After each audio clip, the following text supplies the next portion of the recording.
Shabbat Shalom. Parsha Tazria-Metzora is a very dear parasha, very dear Torah portion to me because it was Ilan's bar mitzvah last year, and although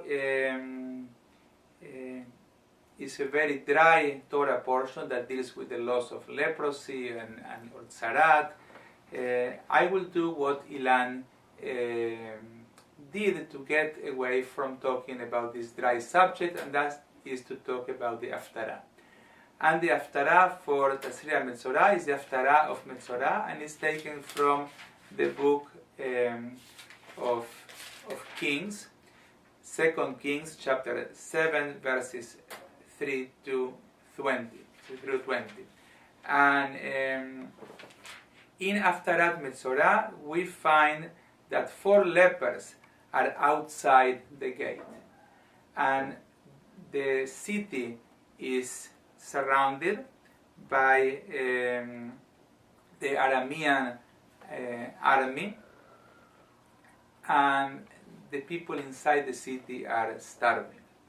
And these lepers talk to each other and they say, "What are we doing here? We are going to die. So let's go and let's go to the camp of the Arameans, and if they kill us, they will kill us, but we're going to die anyway. Maybe they will let us live."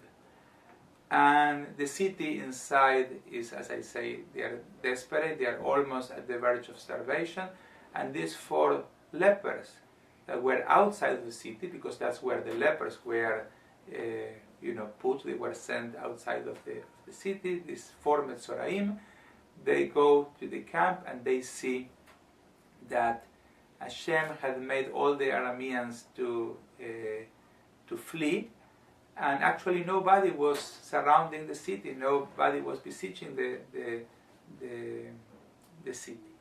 So at first they go, they start eating, because the Arameans ran away, they left gold, silver, clothing and food, so they start eating, and they hide some of the gold and silver, these 4 lepers.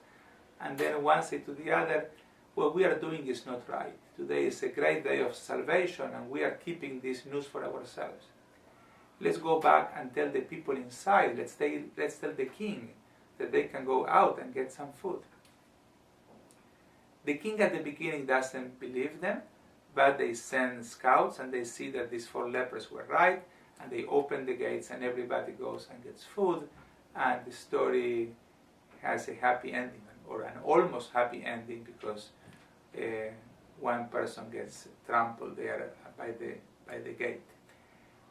For more information, you need to read the Haftarah. But I want to talk to you about these 4 lepers. These 4 lepers are outside the city. They are outside the gate. And the salvation, the good news, come from these outsiders. I taught this class before, and I call it when outsiders bring the good news. Many times we put the outsiders literally out. We call them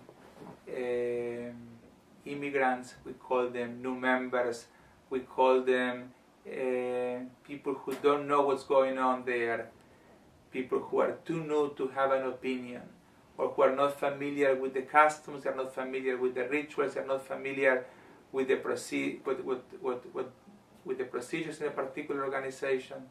So we say, it's too early for you to speak. Just wait outside. And we don't realize that someone who is outside may have a different view on things inside. And actually the person who is an outsider is the one who is going to bring us the salvation and the good news. It's so important to listen to the people who might not be inside your organization. They may have a different view. They may have the ability to see things that you cannot see, or access to information that you don't have. So this story for me is a wonderful story about bringing the outsiders inside. The king at the beginning was suspicious. who are these people? Who knows them? How do you know that their information is reliable?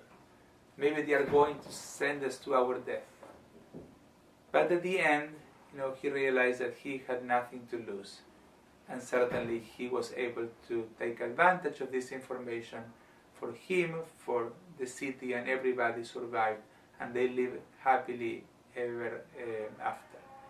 But for us it's important to know that we don't have to wait until we don't have any more choices. That we should see who are the outsiders, and instead of waiting for them to come to us, to go and to ask them, maybe you have some information, maybe you know something that we don't know, maybe you have a different way of looking at things and we can benefit from your experience, from your freshness, from your different point of view.